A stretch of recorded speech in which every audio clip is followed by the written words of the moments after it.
Hola, hola, hola. Sí, sí, sí, sí, sí. Ok, ¿verdad? Ya está.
Esta es tercera llamada. Comenzamos.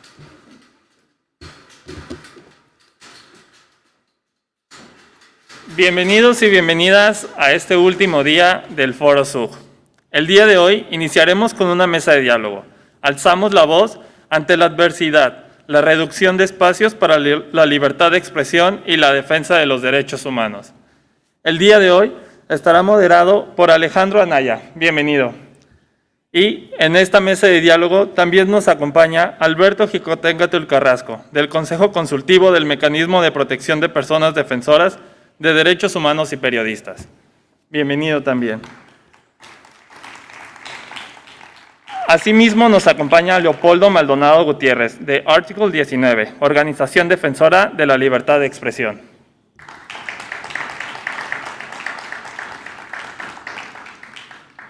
También nos acompaña el equipo de Signalab del ITESO, Rosana Reguillo, Víctor Hugo Abrego y Diego Arredondo. Bienvenidos y bienvenida.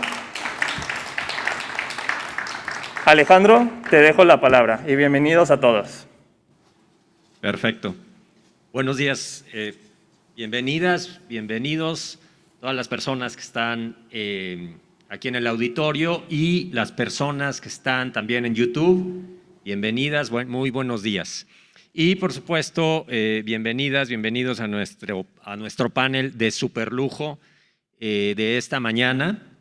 La verdad, estamos en el ITESO muy complacidos, contentos, honrados, aunque la mitad del panel es de casa, ¿no? Son jugadores locales, pero pues a nombre del ITESO, a los que viajaron de distintas latitudes de la República Mexicana, por supuesto, gracias por estar acá, y pues a nombre del ITESO y del Sistema Universitario Jesuita y de las organizadoras del evento, a quienes agradezco mucho que me hayan invitado a moderar esta mesa en particular, que está excelente, pues bienvenidas, bienvenidos. Y pues bueno, nos arrancamos con este tema tan importante, tan en el corazón de la vida pública de México, tan en el corazón de las dinámicas y los procesos sobre derechos humanos en el país, sin personas defensoras de derechos humanos y sin periodistas, no tendríamos los logros que ha habido y estaríamos en un contexto completamente distinto.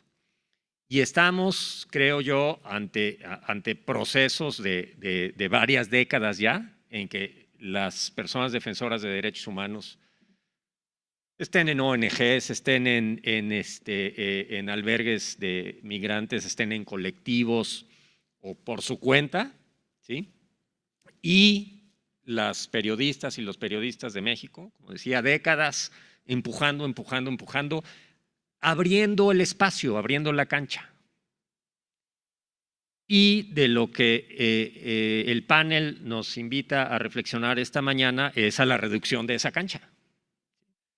La cancha se va haciendo más chiquita, las reglas están más gachas, los árbitros a lo mejor están más rudos, en fin, ¿no? Y esto, por supuesto, es un fenómeno internacional, la reducción de espacios para la sociedad civil, ¿sí?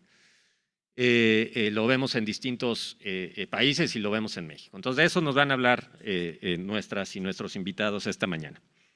Bueno, el plan, entonces, para esta mañana es que empezaremos con Alberto Xicoténcatl, después nos vamos con Signalab y terminamos con Leopoldo, que no sé si ya te avisaron, pero también mañana te tienes que quedar a otro panel que se acaban de…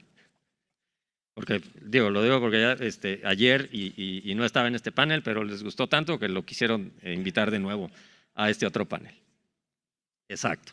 Entonces, bueno, les voy a ir leyendo, o voy a presentar brevemente a Alberto Xicoténcatl Carrasco, que es egresado de la licenciatura en Psicología por la Universidad Iberoamericana Puebla, maestro en Administración por la Ibero de Torreón, y ha trabajado con población indígena en temas de educación popular en la Sierra Norte de Puebla y niños en riesgo de calle en Querétaro y Guanajuato. En el tema migratorio fue el responsable del proyecto de campo del Servicio Jesuita a Migrantes en México y desde hace 7 años es director de la Casa del Migrante en Saltillo, en el estado de Coahuila, y también ya desde hace muchos años integrante del Consejo Consultivo del Mecanismo para Proteger Personas Defensoras de Derechos Humanos y Periodistas, presidente del Consejo Consultivo, y pues con un kilometraje, como todos los de la mesa, ya bastante acumulado en estos temas de protección a las personas que están luchando por los derechos humanos en México, y él mismo un defensor de los derechos humanos y de la libertad de expresión en el país. Beto, pues un gusto verte, bienvenido. 15 minutitos, un poquito más. Porfis. Por supuesto. Gracias. Muchísimas gracias. Pues bueno, así como de que mucho kilometraje tampoco, sigo estando muy chavito, entonces no se crean que es tanto kilometraje. Alejandro, de verdad un gustazo volverte a encontrar, a todos los colegas. Siempre vernos de forma presencial nunca va a suplir tanta computadora en esta pandemia. Entonces, de verdad estoy bien contento de poder compartir. Sé que ya a muchos, no es que nos encante, pero nos estamos acostumbrando cada vez más a estos modelos híbridos, así que un saludo bien grande a toda la gente que nos ve en redes sociales, en la página del ITESO. Muchísimas gracias a las organizadoras, de verdad ha sido un evento de lujo, lo he seguido desde mi computadora como ya no millennial, pero bueno, acostumbrándome como tal. Y pues bueno, efectivamente, como bien les compartí Alejandro, tengo el privilegio de asumirme como una persona defensora de los derechos humanos. Y desgraciadamente, cuando empecé el trabajo de defensa de derechos humanos, jamás me imaginé que fuera un trabajo que asumiera o que fuera de la mano de una situación o de vivir situaciones de riesgo. Las personas que defendemos derechos humanos, las personas que ejercen la libertad de expresión, históricamente en este país somos personas que, por desgracia, en la mayoría de los casos o en algunos casos, pues hemos sufrido diferentes tipos de agresiones. ¿Por qué? Pues porque tocamos en muchas ocasiones pues aquellos intereses ocultos o que se intentan ocultar, y el trabajo que estamos desarrollando evidencian, como decía en algún momento una campaña de la Oficina de Naciones Unidas para Derechos Humanos en México, porque exponemos al o a la agresora. Y eso en definitiva nos coloca en una situación de riesgo, porque él o la agresora en muchas ocasiones son instancias, entes o personas en el poder que evidentemente al ver coartados sus intereses, pues lo que intentan es eliminar, quitar o callar aquellas voces o personas críticas a sistemas que se van manifestando y que se van desarrollando a lo largo del tiempo. Pues primero compartirles que desgraciadamente en México las agresiones a personas defensoras y periodistas pues son históricas, ¿no? Recordemos todo el tema de el control del papel periódico, la masacre de los estudiantes del 68 en Tlatelolco por quererse manifestar en contra de un Estado, en contra de un sistema de gobierno. Es decir, históricamente hemos tenido diferentes tipos de agresiones. Claro, se hacen más evidentes a partir del reconocimiento de los derechos humanos con la Declaración Universal de Derechos Humanos, y eso pues ese reconocimiento ya hace evidente algo que históricamente ha sucedido, y es la agresión a las personas que defendemos derechos humanos o que ejercemos la libertad de expresión. Sin embargo, en México se encrudece de forma pues bastante fuerte a partir de la llamada guerra contra el narcotráfico en México, ¿no? ¿Por qué razón? Pues como dice por ahí el dicho, ¿no? de papás, abuelas y hermanos y sobrinos, pues al final a río revuelto, ganancia de pescadores. Entonces, bajo el argumento de la presencia delictiva, bajo el argumento de la presencia de los cárteles de la droga, pues empieza a haber un incremento de agresiones que llega a concluir inclusive en asesinatos en contra de personas defensoras y en contra de personas periodistas en México. Y en este contexto, la sociedad civil empezamos a empujar, recuerdo muy bien con el entonces presidente Felipe Calderón, una política pública que llamara la atención del gobierno, del Estado. De decir, oigan, a ver, hay personas que por ejercer su trabajo están siendo amenazadas, hostigadas e inclusive desplazadas e inclusive asesinadas. Algo se tiene que hacer. Y se empezó a presionar con el gobierno de la República para que creara una política pública capaz de prevenir, atender y evitar que nuevamente sucedan ese tipo de situaciones o de delitos en contra de estas poblaciones. Hubo intentos, pero desgraciadamente nunca se llegaron a concretar en algo que pudiéramos llamar exitoso. Y entonces transitamos de intentar convencer a la presidencia de la República a decir, esto ya no es un tema solamente de voluntad política, sino que se requiere una ley. Evidentemente, una ley en el contexto mexicano no significa una implementación adecuada, pero siempre puede ser la ley un primer paso de construcción de una política pública que obligue a las autoridades. Y la sociedad civil como tal empezamos a empujar, y pues bueno, muchas de las personas que están aquí presentes fueron parte de ese proceso y sus organizaciones, de empezar a construir una política pública que se viera reflejada en una ley. Y así en el 2014, después de una incidencia muy fuerte y sobre todo de varios homicidios en contra sobre todo de periodistas que fueron desgraciadamente muy mediáticos, afortunadamente fueron mediáticos, desgraciadamente ocurrieron, pero después de esta presión social se crea en el 2014 la Ley para la Protección de Personas Defensoras de Derechos Humanos y Periodistas. Es una ley federal y en este entonces la sociedad civil dijo, bueno, como históricamente en México una ley es letra muerta, necesitamos una forma en la cual esa ley pueda operarse. Y entonces la ley contempla dentro de la ley algo que le llamamos el mecanismo. El mecanismo, pensemos en un reloj que tiene diferentes tuercas que lo hacen funcionar. Así es el mecanismo para la ley. Tenemos la ley donde vienen descritas cuáles son aquellos derechos que tenemos por ser personas defensoras de derechos humanos, pero también qué obligaciones tiene el Estado de cumplir. Y dentro de la ley viene este engranaje de decirle al Estado cómo operar esquemas de protección para personas defensoras y periodistas. Y aquí viene una palabra bien interesante a todas las personas que nos están siguiendo y nos están viendo o que están presentes. Llamamos protección de personas defensoras de derechos humanos y periodistas y no seguridad. Y esto es muy importante que lo pongamos sobre la mesa.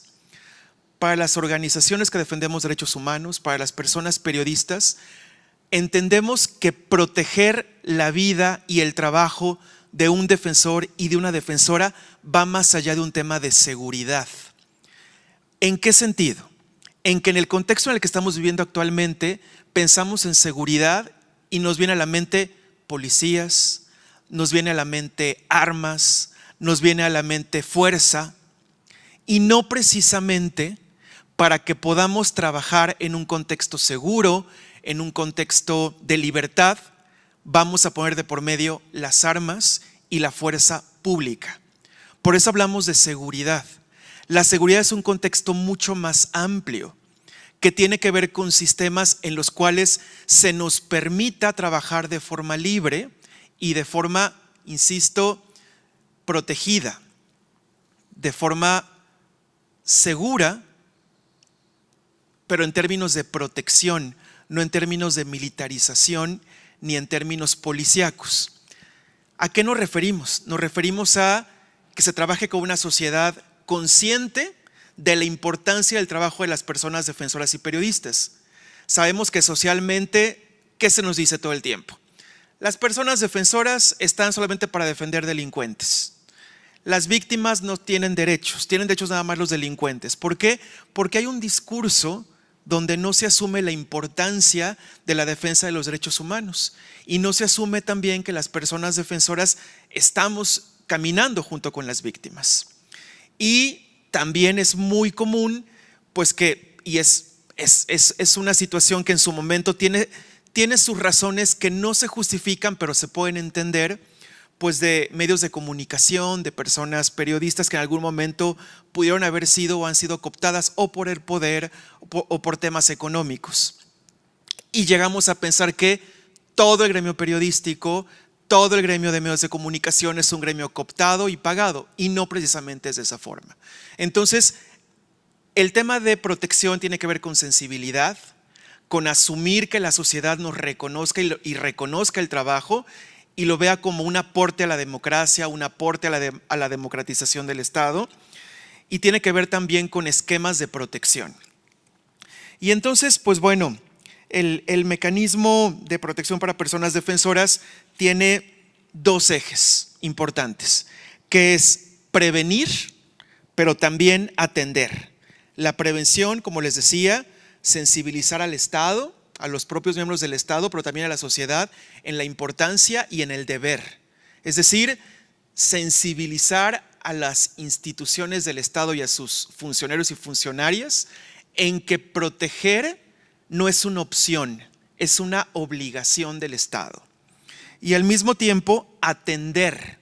Cuando ya existe una situación de riesgo en contra de una persona defensora, en contra de una persona periodista, se tiene que atender esta situación. E insisto, no es de un tema de seguridad, sino desde una mirada de protección. ¿Cómo se atiende? Pidiendo apoyos federales, apoyos estatales y municipales, y también brindando medidas de protección.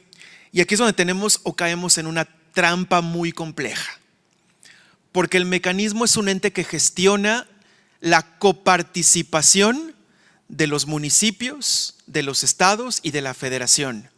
Pero ya lo vimos en las mesas anteriores. Tenemos instituciones débiles, tenemos un Estado que en algunos casos parecería no fallido, sino con muchas fallas institucionales. Y al final, el mecanismo de protección delega la seguridad en instituciones que de por sí estructuralmente están muy debilitadas. Y eso tenemos que entenderlo muy bien, porque al final el mecanismo no hay una policía del mecanismo, no hay una fiscalía del mecanismo, es decir, pide el apoyo de las instituciones estatales, municipales y federales con todo el contexto que asumimos tienen, es decir, contextos de mucho debilitamiento, corrupción, falta de institucionalidad y falta de recursos.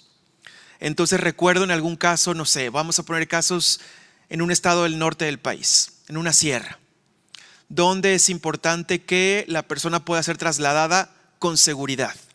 Y el mecanismo le dice a la entidad federativa, por favor, que esta persona, al momento en que se mueva por la sierra, fulana de tal, que lo haga en una camioneta segura y acompañado de personas que puedan cuidarle y protegerle.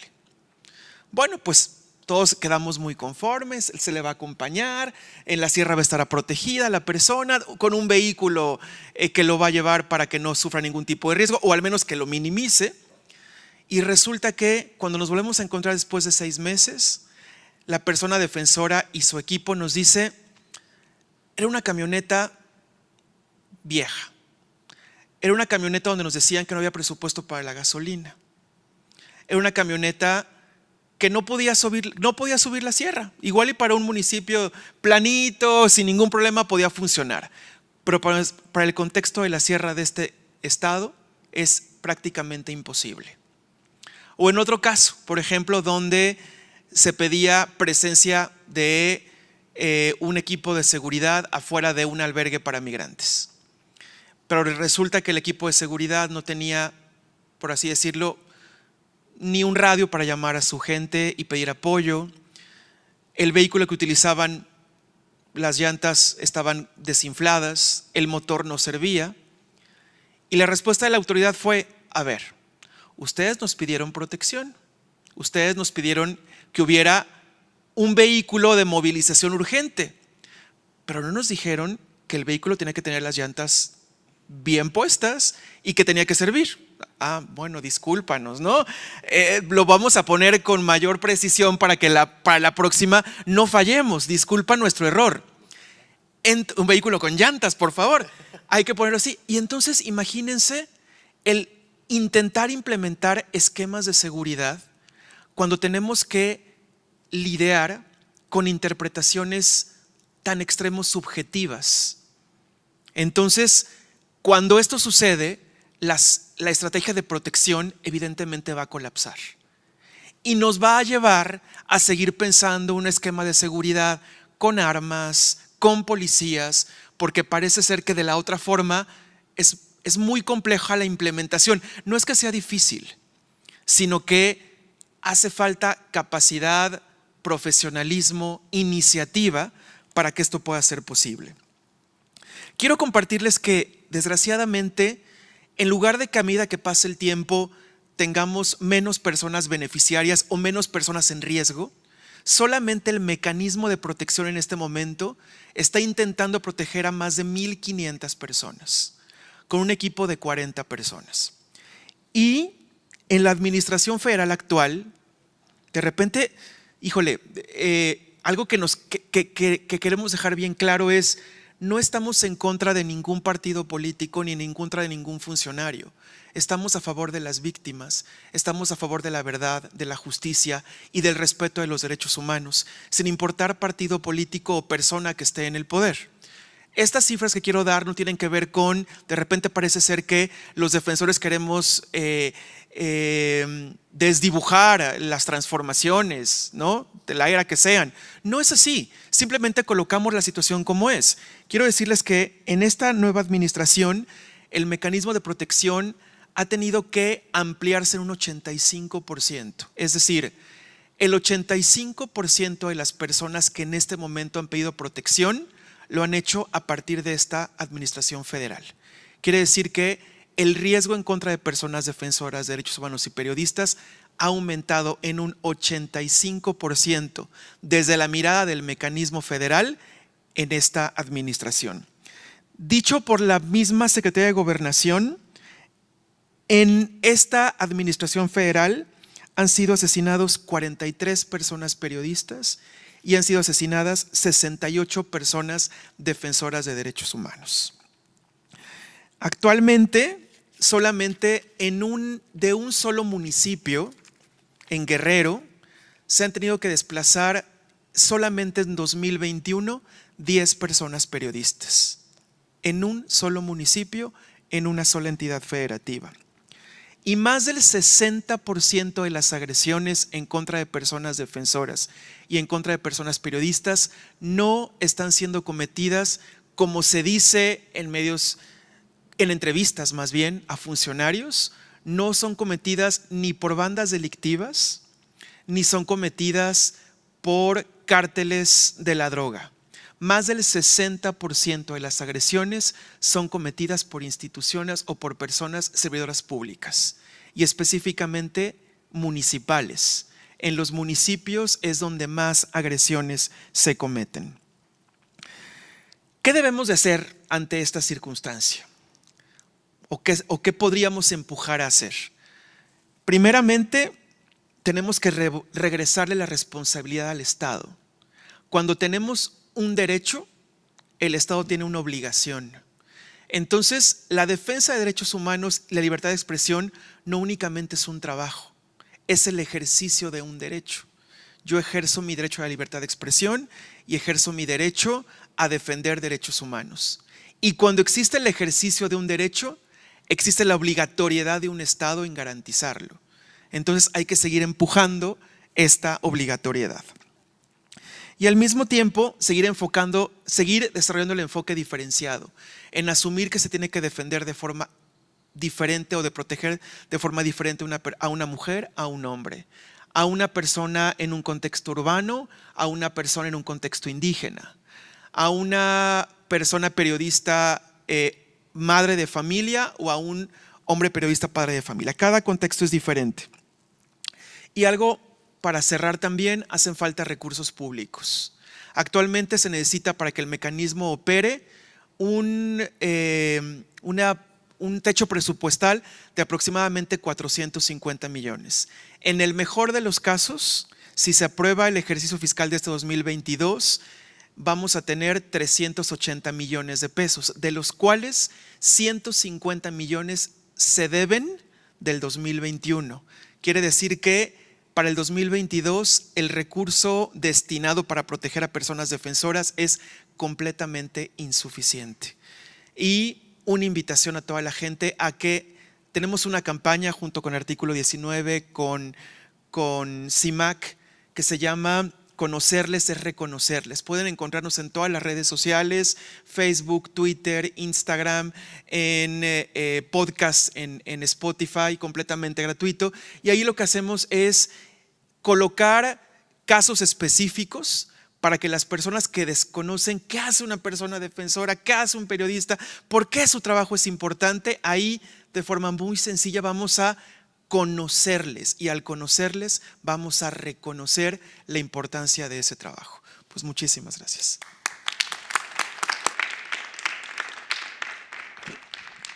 Muchísimas gracias, Beto, por por un lado, por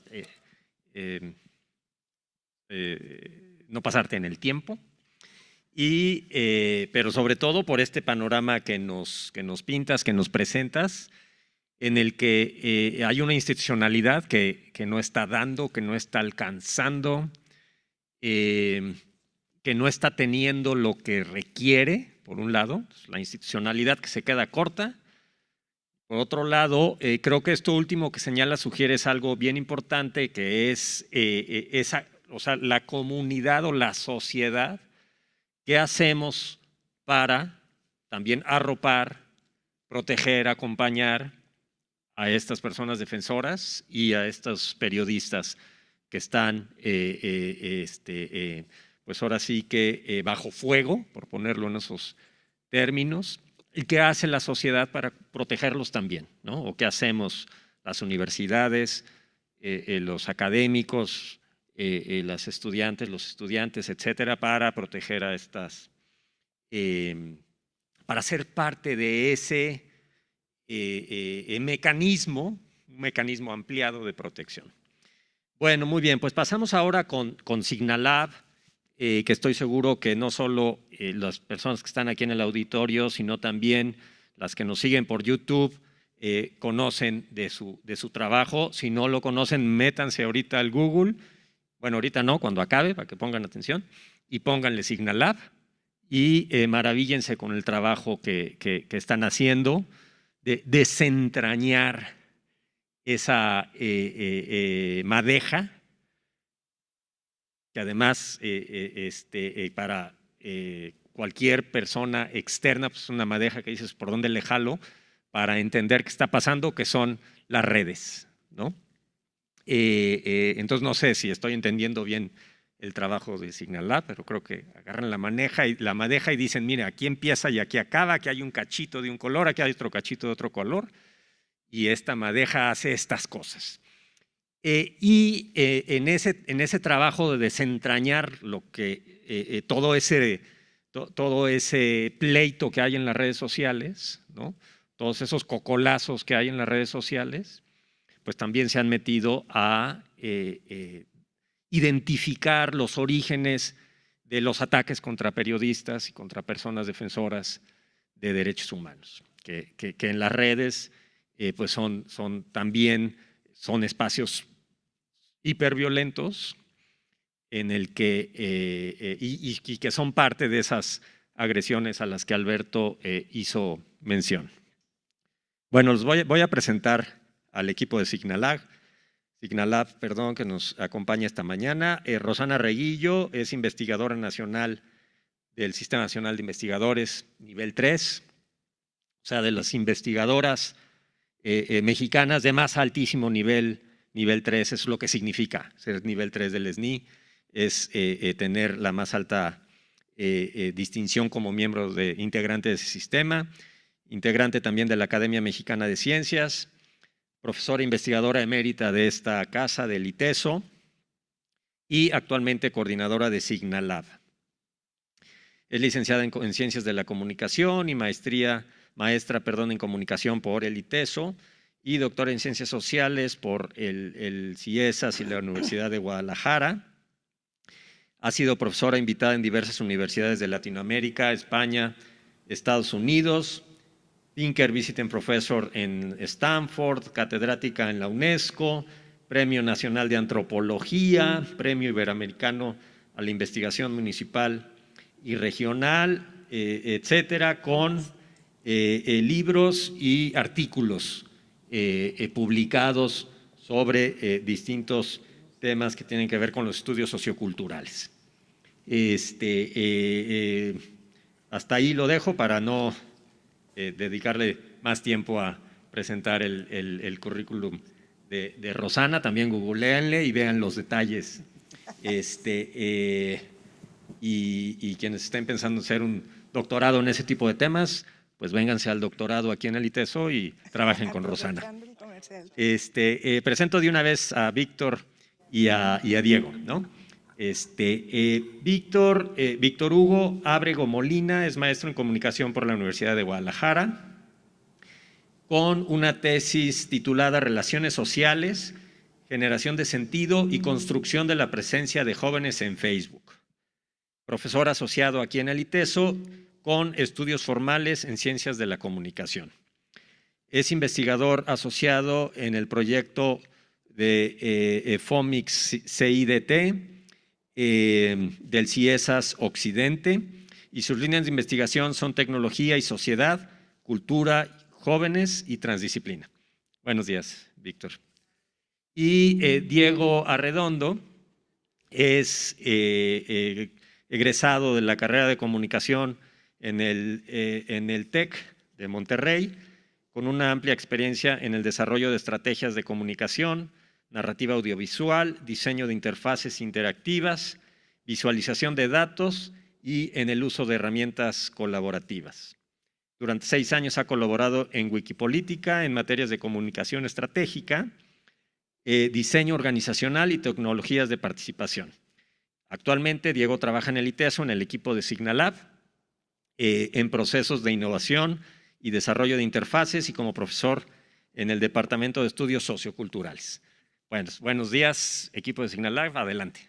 Muchas gracias, queridísimo colega Alejandro Anaya. Buenos días a todas y a todos, a los que nos acompañan de manera maravillosa presencialmente. Debo decirles que yo hacía 1 año y medio no venía a la universidad, todo lo había hecho a distancia, así que para mí todos, hasta los colores son nuevos. A nombre de todo el equipo de Signalab, aquí estamos apenas una pequeña muestra de ese portento de equipo de jóvenes, mujeres, hombres que trabajan cotidianamente, digamos, en la búsqueda justamente de un espacio más democrático. Yo no voy a tomar demasiado tiempo en mi exposición, simplemente quiero compartirles quiénes somos. Me ha conmovido profundamente escuchar a Beto y colocar una palabra que me parece que se ha desdibujado mucho en nuestro vocabulario actual, que es la noción de riesgo, ¿no? O sea, creo que en este momento el riesgo debe ser un componente fundamental de todos nuestros esfuerzos. El riesgo de la de la pérdida, digamos, de institucionalidad, de la pérdida de espacios, del achicamiento de las libertades. Entonces creo que es muy importante y yo te agradezco por haberlo traído. Estamos, por supuesto, en un momento en el que no nos sobra el optimismo colectivo. Estamos en un momento de profunda preocupación, de polarización compleja, que no solamente habita en las redes sociales, que no son otra cosa distinta a la realidad, no son elementos que están distanciados, o sea, nosotros con nuestros cuerpos habitamos esas redes sociales, nuestras arrobas son nuestros cuerpos, son nuestras formas de conectarnos subjetivamente con los otros, ¿no? Entonces, creo que es muy importante entender que estamos justamente frente a ese riesgo de la pérdida cotidiana de densidad en el debate argumentado, que estamos viviendo, digamos, una agenda pública y política tomada por la banalidad, tomada por el ataque, tomada por la crispación, ¿no? A veces uno termina el día revisando, digamos, qué fue lo que pasó en términos del debate colectivo y la verdad es que a veces uno termina muy preocupado, preocupada por lo que yo quisiera llamar una creciente desafección democrática y un creciente autoritarismo, ¿no? Entonces, eso me parece muy importante. Entonces, ¿qué hacemos nosotros en Signalab como un equipo de trabajo horizontal formado por investigadores y profesores del calado de Víctor Hugo Ábrego, que es coordinador de la carrera de comunicación, como nos hace bien notar Magda, del calado de Tuga o Diego Arredondo, que es un profesor magnífico, pero también de estudiantes, becarias y becarios que hacen un trabajo extraordinario. A nosotros lo que nos interesa es producir y generar conocimiento en torno a las nuevas ecologías de comunicación y los ecosistemas complejos, donde, repito, asumimos como un principio rector de nuestro trabajo que las redes no están en un más allá de lo real, ¿no?, de lo social, sino que hoy forman parte de nuestras transformadas culturas de interacción y de allegarnos información.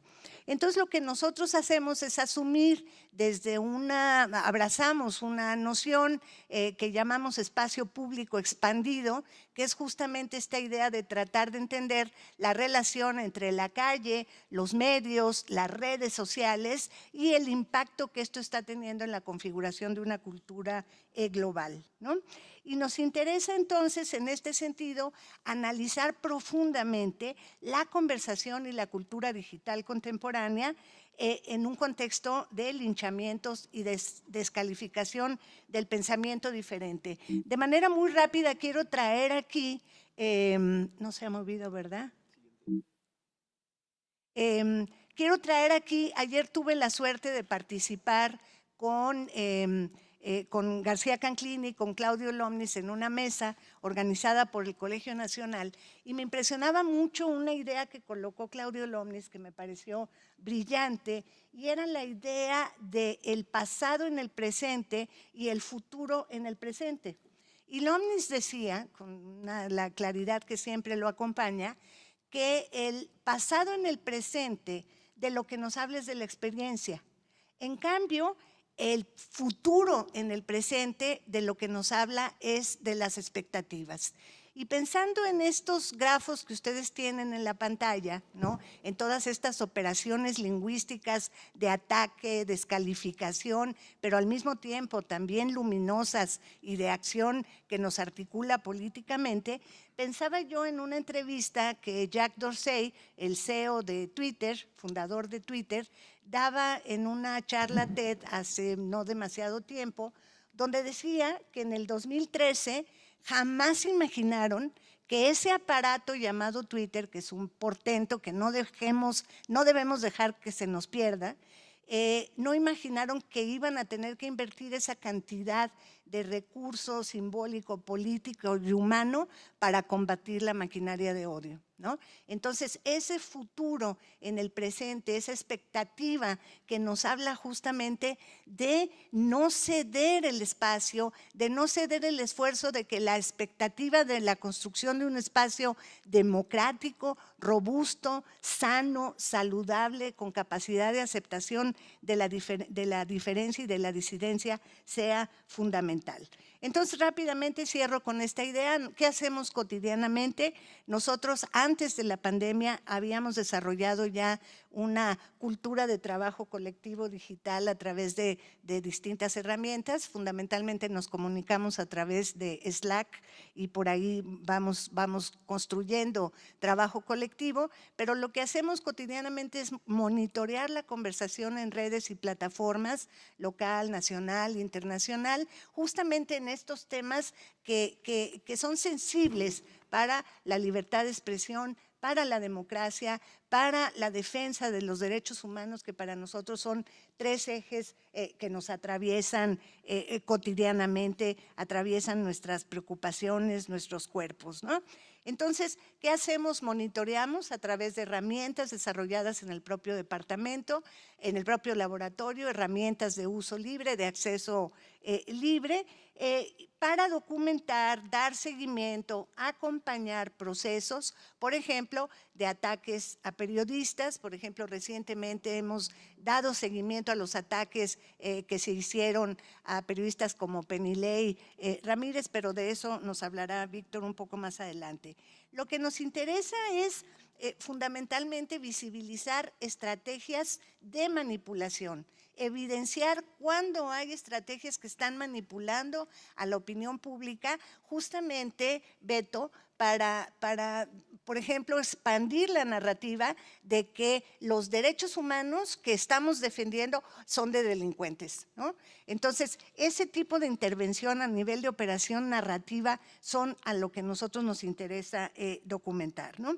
Y al mismo tiempo, también nos interesa la documentación y la visibilización de todas aquellas dimensiones que llamamos acción conectiva, es decir, pasamos de la acción colectiva a una acción conectiva que articula nuestras voluntades políticas, por ejemplo, en la defensa de alguna periodista, de algún defensor, del caso de algún feminicidio, y esto resulta para nosotros, digamos, el día a día en el que nos esforzamos profundamente por estar a la altura de estos riesgos y de estos desafíos. Gracias.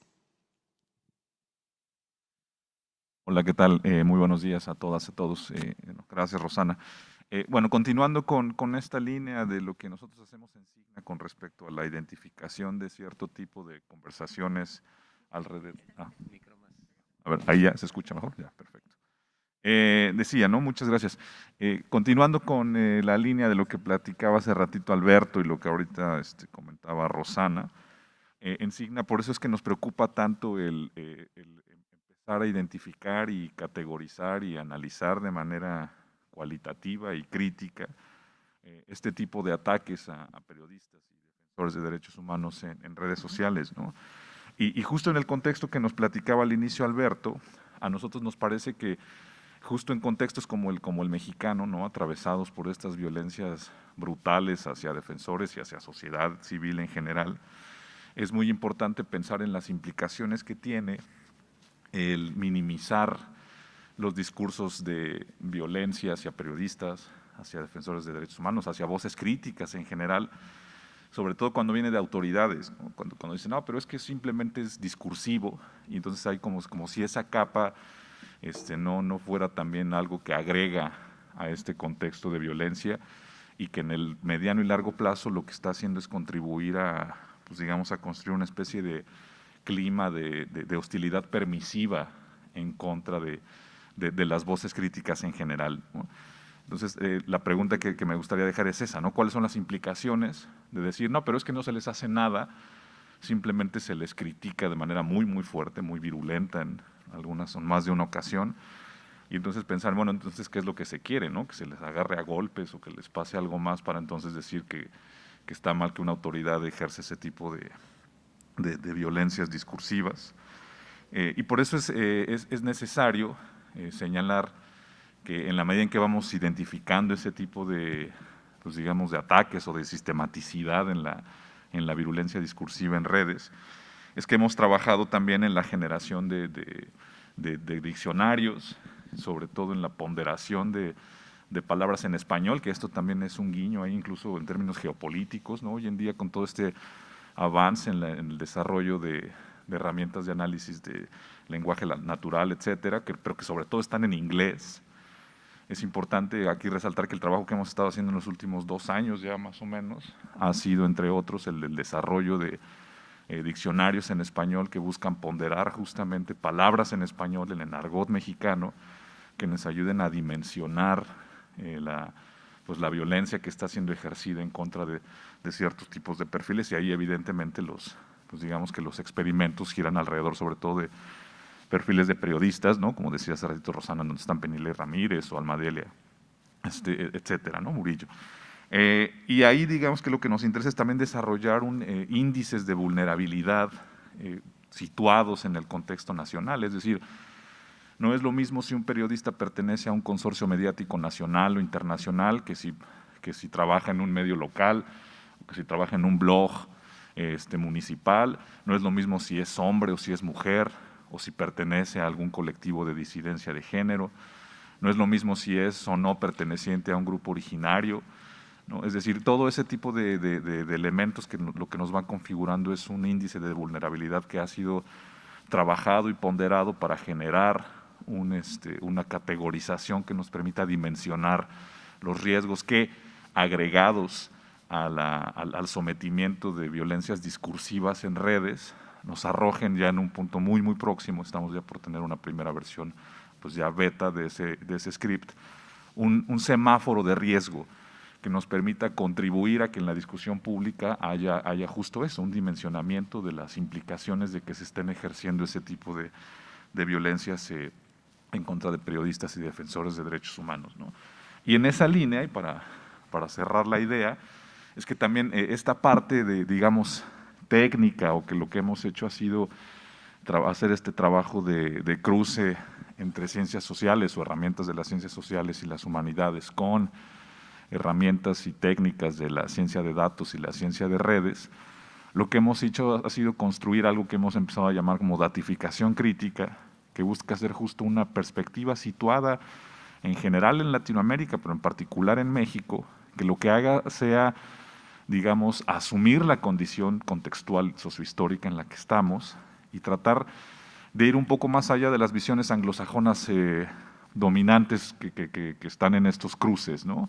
Que lo que hacen, y que nos parece muy necesario también, pero sobre todo gira alrededor de exploración, ampliación y comparación de objetos de estudio, que esa es una línea muy válida de construcción de conocimiento, pero que a nosotros más bien lo que nos interesa es, asumiendo pues digamos, las contingencias de violencia en las que estamos, ha sido que estos cruces pues más bien se vayan o que empiecen a trabajar directamente con bases de datos que estén siendo producidas tanto por autoridades como por medios o grupos activistas, pero que estén abordando temas de violencia. Es así como hemos trabajado con distintas versiones de la base de datos del Registro Nacional de Datos de Personas Extraviadas o Desaparecidas, que en su versión del sexenio pasado llegó hasta abril del 2018 con algo más de 36,000 registros, y que en ese entonces en la página oficial se podía acceder a la base de datos completa.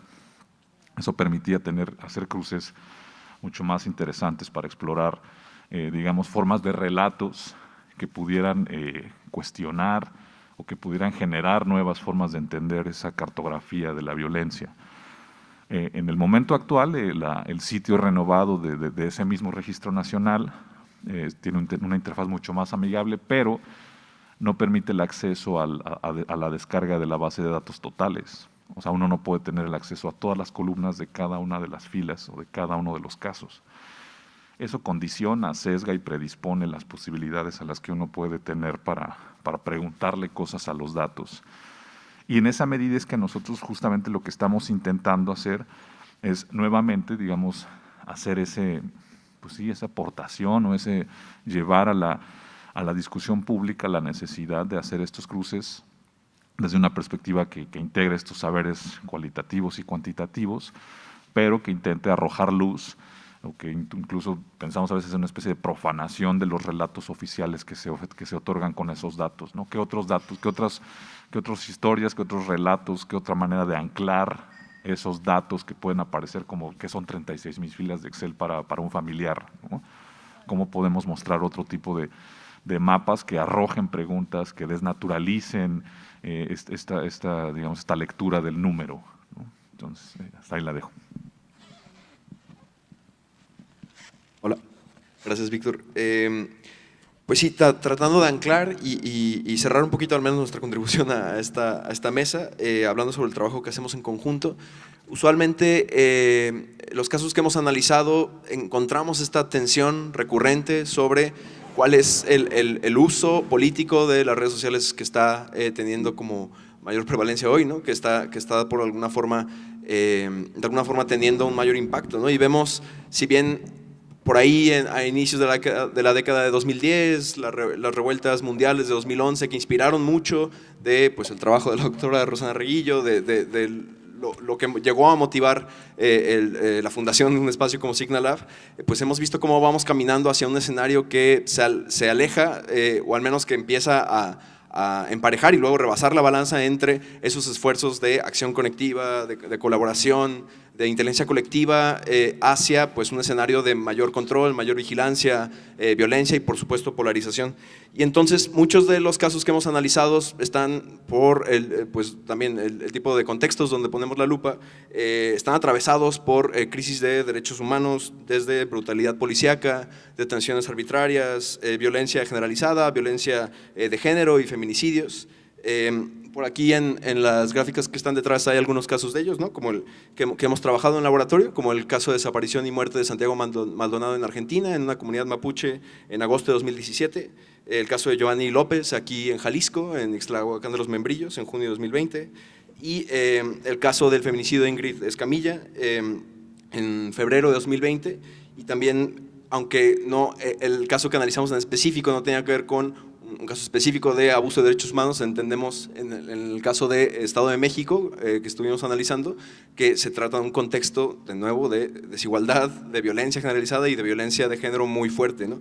Y entonces lo que hemos visto es que hay una tensión justo ahí entre qué tanta agencia todavía tienen estas redes que se articulan alrededor del descontento, alrededor de la exigencia de justicia, frente a la maquinaria que intenta influenciar, desviar, que intenta controlar esta narrativa pública, hacerse pues de lo que entienden como un botín político en lugar de una consigna digital, ¿no? La guerra por el hashtag que en algún momento nos estaba como articulando y era una expresión de los movimientos sociales entre el off y el online.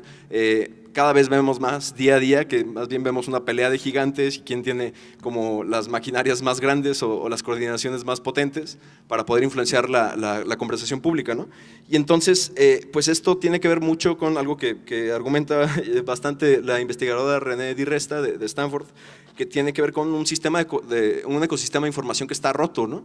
Que está situado y concentra en plataformas digitales, que está concentrando la discusión en pocas plataformas y por lo tanto cuando todo el mundo estamos platicando donde mismo y hay unas reglas basadas en sistemas algorítmicos que son, se supone que están basadas en sistemas inteligentes y en aprendizaje automático porque al final son bastante influenciables, pues algo sucede ahí, ¿no? Y quien tiene de nuevo los fierros suficientes para intervenirlo, pues puede entonces tener una mayor capacidad de injerencia, ¿no? Sobre lo que está sucediendo en la conversación pública.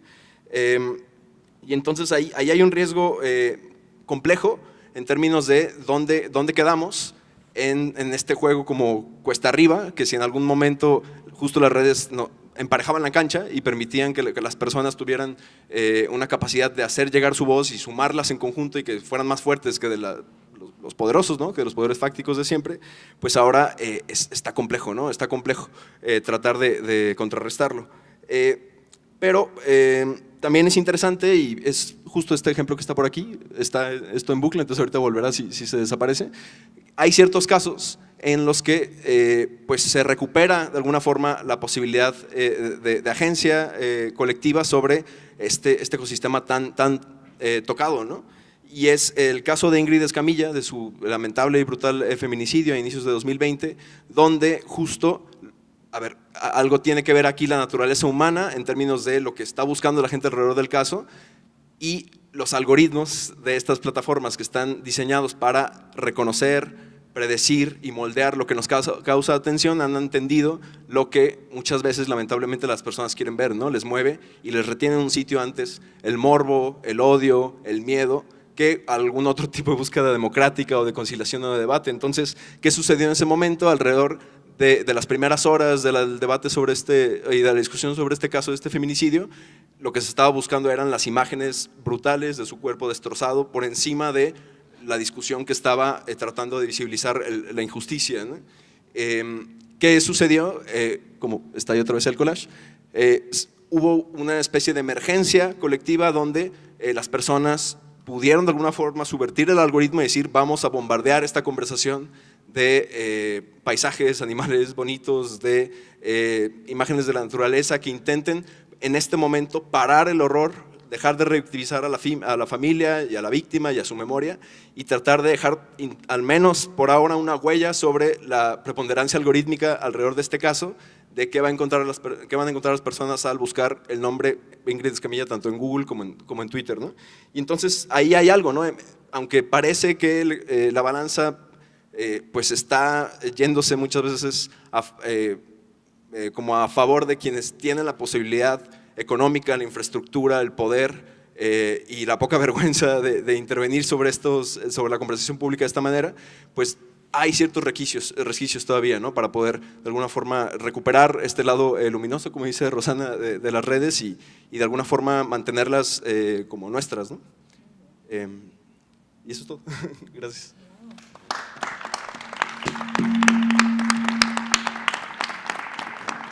Pues muchísimas gracias por compartirnos esta contribución tan importante que se hace desde Signalab para identificar, para resaltar esas palabras clave que estamos viendo aquí en la presentación, de qué estamos diciendo en México alrededor de los casos concretos, alrededor de la violencia, porque claro que hablamos y claro que decimos, y me parece súper importante esto que están ustedes enfatizando de esa guerra por el hashtag, ¿no?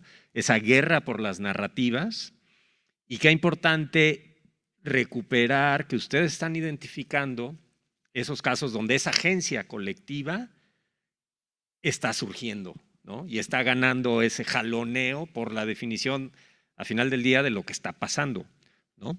Entonces, me parece importantísimo y creo que el servicio público que está haciendo Signalab es extraordinario. Muchas gracias por su presentación y vamos cerrando. Entonces pasamos ahora con Leopoldo Maldonado, que como les decía, pues ya lo presentaron ayer, pero te voy a presentar otra vez.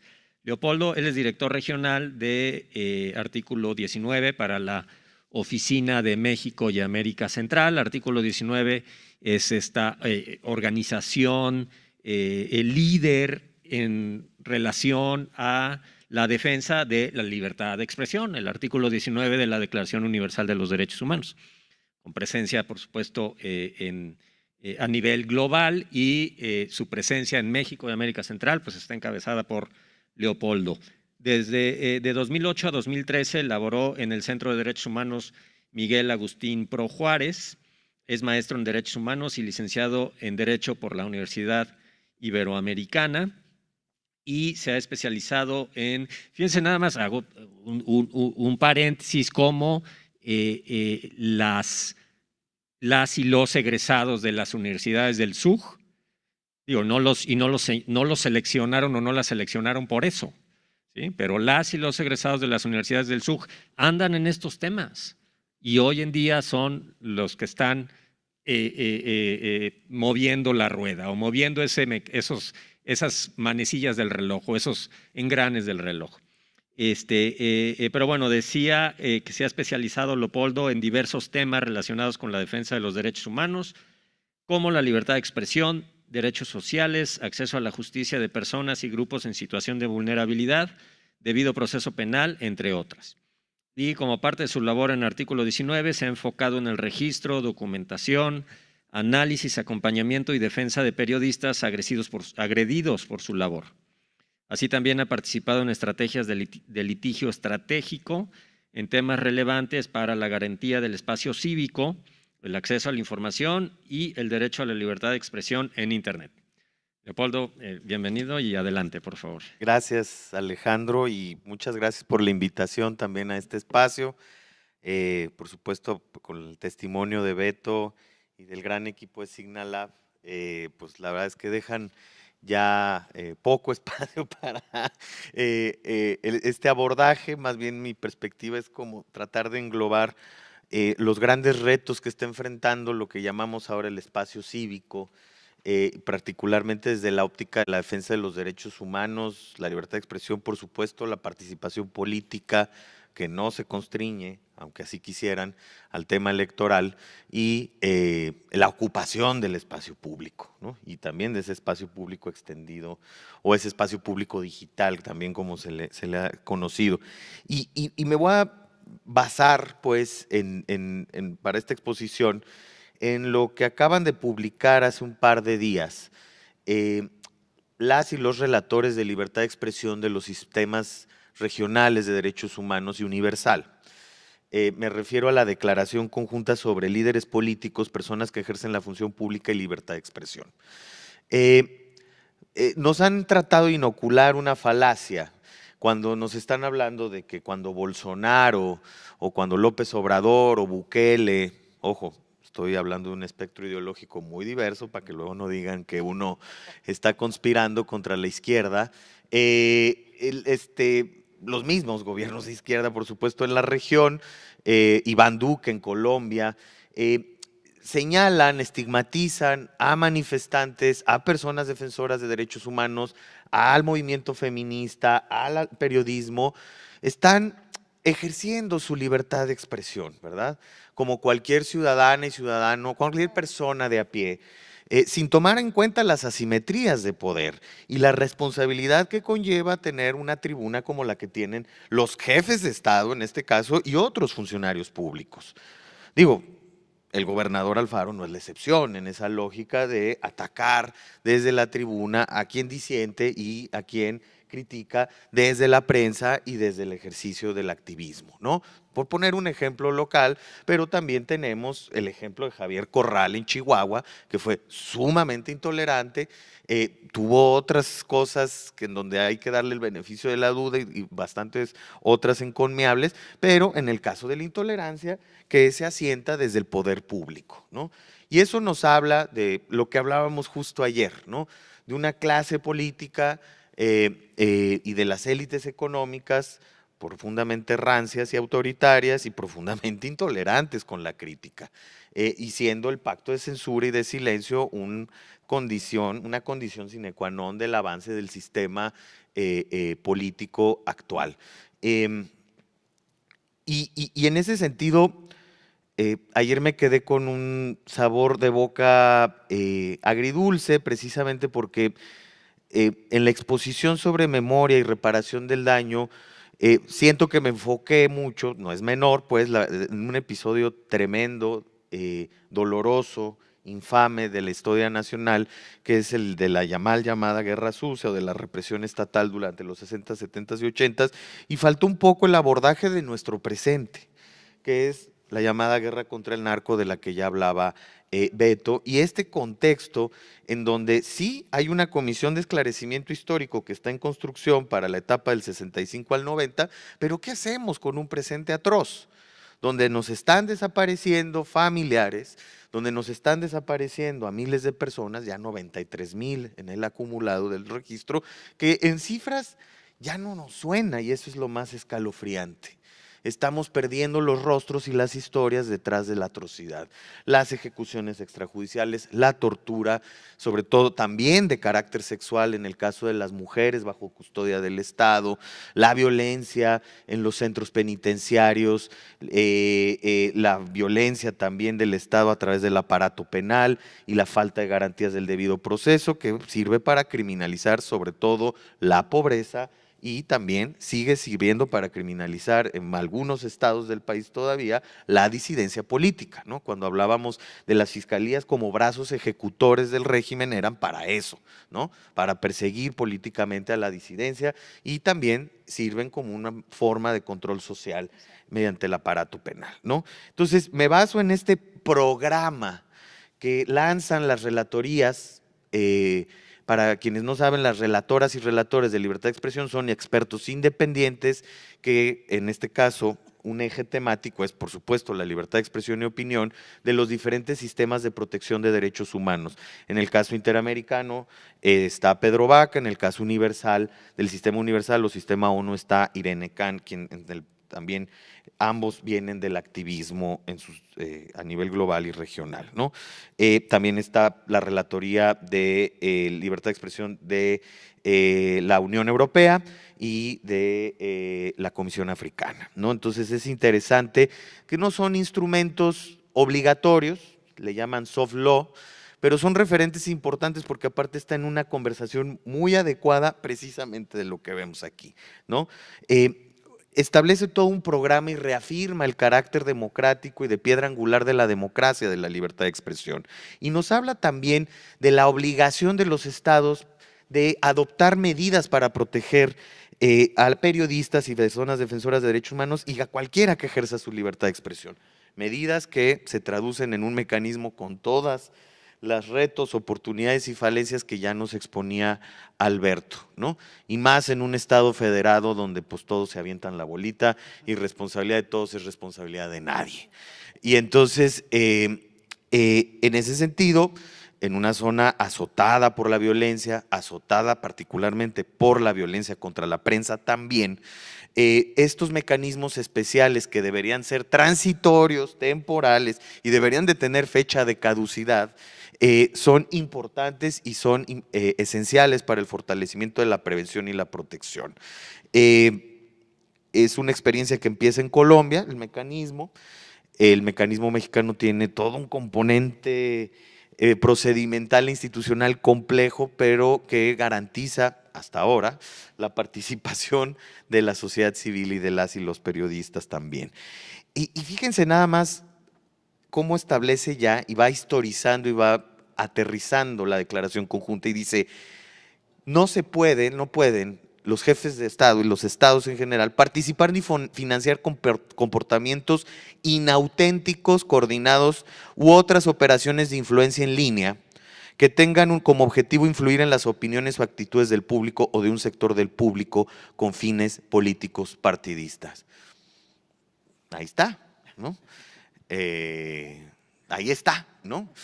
Como lo que nos comentaban nuestras compañeros de Signalab, y retoma una serie de elementos que llevan más de 20, 30 años discutiéndose en el Foro Internacional de los Derechos Humanos, abolir leyes de difamación penal y sustituirla cuando sea necesario por leyes de difamación civil, abolir las llamadas leyes de desacato en donde se establece la ofensa a la autoridad, que es el porfiriano delito de ultrajes en nuestros códigos penales, 26 códigos penales todavía tienen el delito de ofensa a la autoridad, que por ejemplo con el Miguel Ángel Mancera en la Ciudad de México como jefe de gobierno le sirvió de resorte para reprimir la protesta social, para encarcelar periodistas, defensores de derechos humanos y por supuesto manifestantes, ¿no? Una mentada de madre, un policía ameritaba cárcel prácticamente, ¿no? Entonces ese era el pretexto para reprimir y todo lo que supimos, toda esta andanada autoritaria y de restricción del espacio público que enfrentamos durante el gobierno anterior, en donde pues gobiernos locales como el de Rafael Moreno Valle en Puebla, el de Duarte en Veracruz, por supuesto Mancera, y a nivel federal empezaron con estas leyes antimarchas, pedir permisos para marchar, la represión brutal, el uso excesivo de la fuerza. Bueno, ahí está, pues la ofensa a la autoridad era el punto nodal para la represión estatal, para procesar penalmente a la disidencia, y sigue vigente, aunque ustedes no lo crean. Bueno, no, sí lo creen porque son personas bastante informadas, pero la verdad es que sí está tremendo que seguimos con un delito de ultrajes a la autoridad.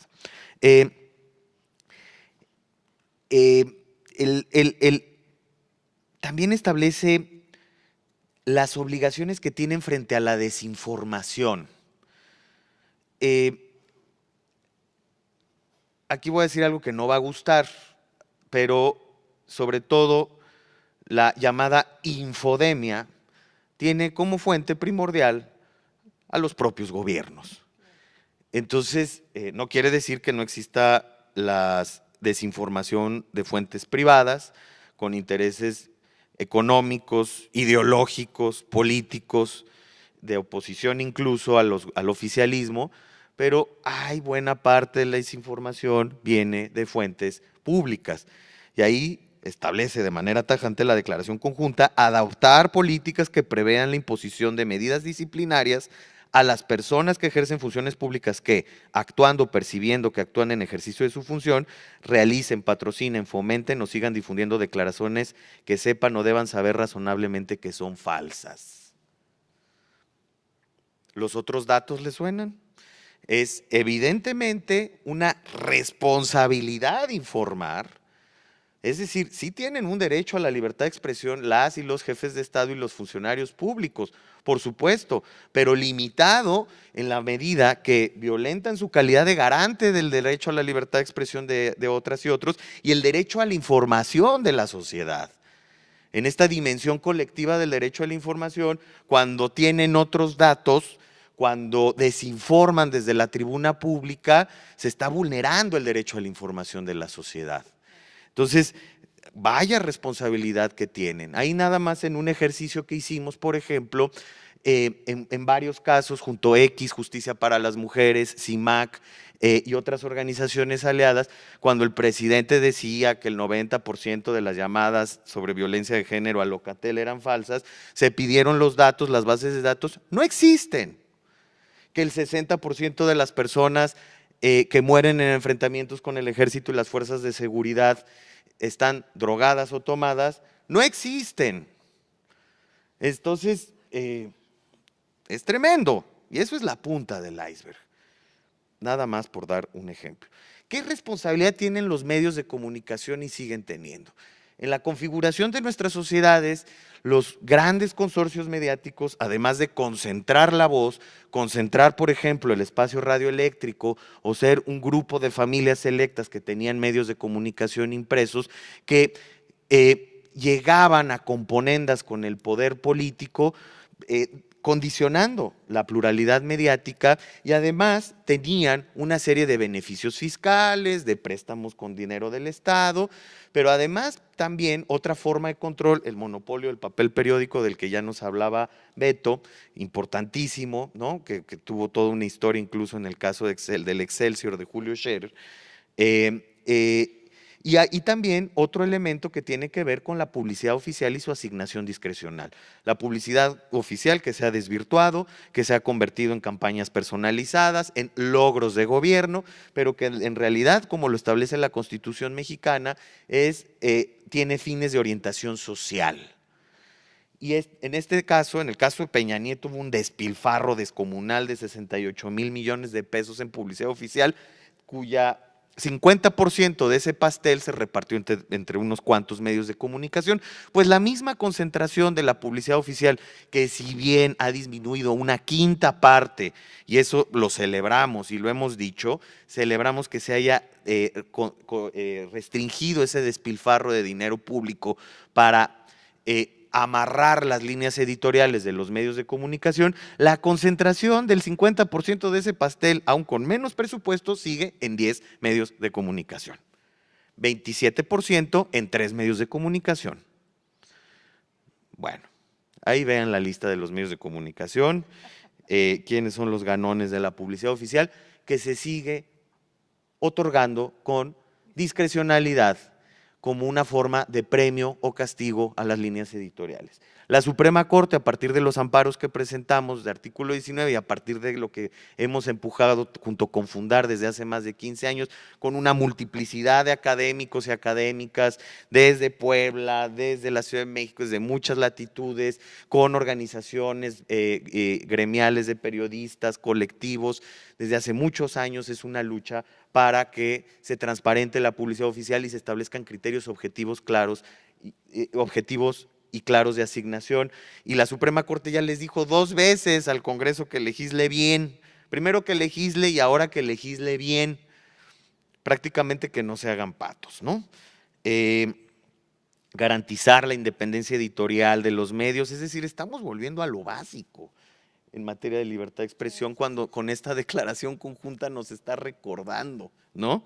Garantizar normas efectivas que exijan a los medios de comunicación, operadores de telecomunicaciones e intermediarios, que sean transparentes en cuanto a su propiedad. Lo que tenemos en América Latina es la llamada propiedad cruzada de medios, ¿no? Los dueños de un periódico que a la vez son dueños de la radio, que a la vez, ¿no? Y entonces vas restringiendo la diversidad de voces, ¿no? Volver a lo mismo, tiene un apartado de transparencia, otra vez adoptar los más altos principios internacionales en materia de transparencia, el interés público sobre temas de corrupción, violaciones graves a derechos humanos, es decir, discurso de odio, volver a hablar de discurso de odio. Fíjense, a 22 años de estas declaraciones conjuntas y décadas de existencia de estos sistemas de protección de derechos humanos, nos están recordando otra vez de qué va la libertad de expresión y cómo se configura, ¿no? Por ejemplo, en el caso mexicano, y así lo documentamos en artículo 19, los contextos electorales son particularmente violentos contra la prensa. El 40% de las agresiones cometidas durante el periodo electoral de abril a julio fueron cometidos por partidos políticos. Y nos recuerda aquí la declaración conjunta, establezcan códigos de conducta, sanciones partidistas a sus funcionarios, a sus militantes que ataquen a la prensa. Nos lo recuerda, y hay una expresión, hay una manifestación concreta sobre el tema de los partidos políticos y los ataques a la prensa. Y por supuesto, las plataformas de redes sociales, las llamadas Big Tech, ¿no? Que desde la perspectiva económica, pues se constituyen monopolios, no solamente económicos, sino de la conversación pública. Ahí ya hay una batalla legal que está emprendiendo el Departamento de Estado contra Google y WhatsApp. Seguramente todas las revelaciones de Facebook llevarán a la fragmentación de estas empresas que son unos monstruos que están acaparando la conversación, pero en tanto eso pasa, ¿no?, a la adopción de normas de moderación de contenidos congruentes con las responsabilidades de empresas en materia de derechos humanos, ¿no? Desde hace 10 años se ha venido desarrollando en el seno de Naciones Unidas toda esta noción de responsabilidad de derechos humanos de las empresas, y el caso de las plataformas de redes sociales no es la excepción. Establecer criterios claros de suspensión, de remoción de contenidos, mecanismos, garantías de debido proceso, mecanismos de impugnación congruentes con los derechos humanos, ¿no? Tenemos el caso, por ejemplo, el colectivo Menstruación Digna, en donde les bajaban sus contenidos en Facebook porque era muy estridente. ¿Y la estridencia qué? ¿No? Entonces, no es una categoría sospechosa para poder restringir la libertad de expresión. Entonces, ahí es donde tenemos que, las plataformas tienen que transparentar. Cierro con esto diciendo que efectivamente enfrentamos fuertes andanadas, ataques desde diversos frentes. Ahora se suma el discursivo, ¿no? O por lo menos se potencia mucho el discursivo y las maquinarias de odio en redes sociales, pero que se suman a las formas, digamos, tradicionales, si se me permite el término, de violencia, ¿no? México encabeza la lista de países más letales para el periodismo, se agrede a la prensa, según nuestros propios registros, cada 12 horas durante el primer semestre del año, 362 agresiones a periodistas, y el caso de defensoras y defensores, particularmente comunitarios y ambientales, México también está en ese lamentable, deleznable e infame top 3 de asesinatos de defensoras y defensores, y en ese contexto estamos.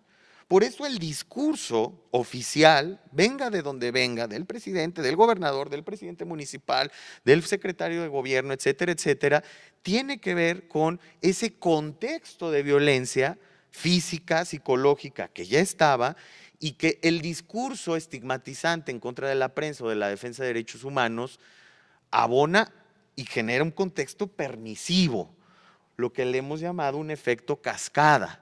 Ya vimos que son los verdaderos maestros de ceremonias para que los ataques se perpetren vía Twitter y Facebook, porque sí tiene repercusiones en la psique de las personas. Y es ahí donde hay una alta responsabilidad política institucional de lo que se está diciendo desde la tribuna y de cómo se está auspiciando y prohijando un discurso de odio en contra de la crítica y la disidencia. Pongo énfasis en esto sin dejar de poner de resaltar el tema de la violencia, sobre todo la violencia letal, ¿no?, que asuela el país, ¿no? Más de 300,000 personas ejecutadas durante la llamada guerra contra el narco en los últimos 15 años, y en particular los asesinatos de periodistas y defensores que, no porque sean privilegiados tenemos que poner énfasis, sino por el aporte que se hace al Estado, a la construcción de un Estado democrático de derecho desde la labor de libertad de expresión y defensa de derechos humanos. Muchas gracias.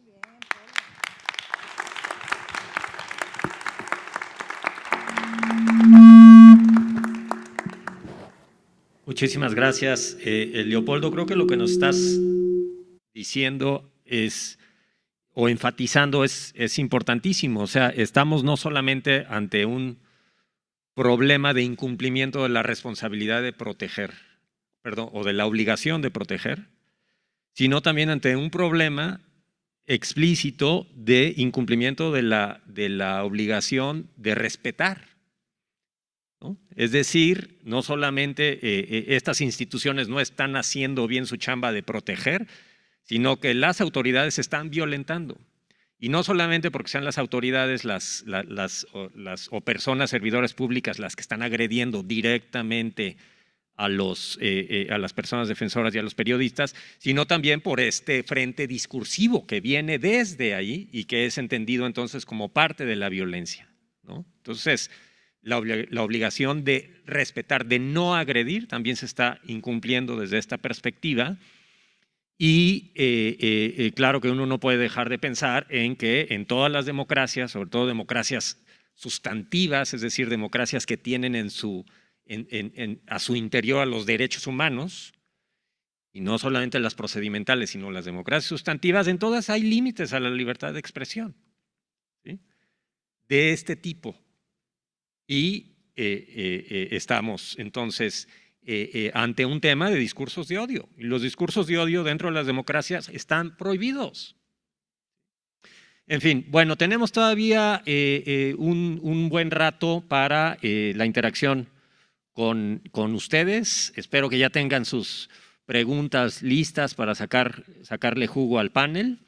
Ya hay manos por ahí levantadas, entonces, si les parece, hay un montón de manos ya desde ahorita levantadas, pues ahí vayan rolando el micrófono. Si les parece, vamos tomando de 3 en 3 para que nos alcance el tiempo.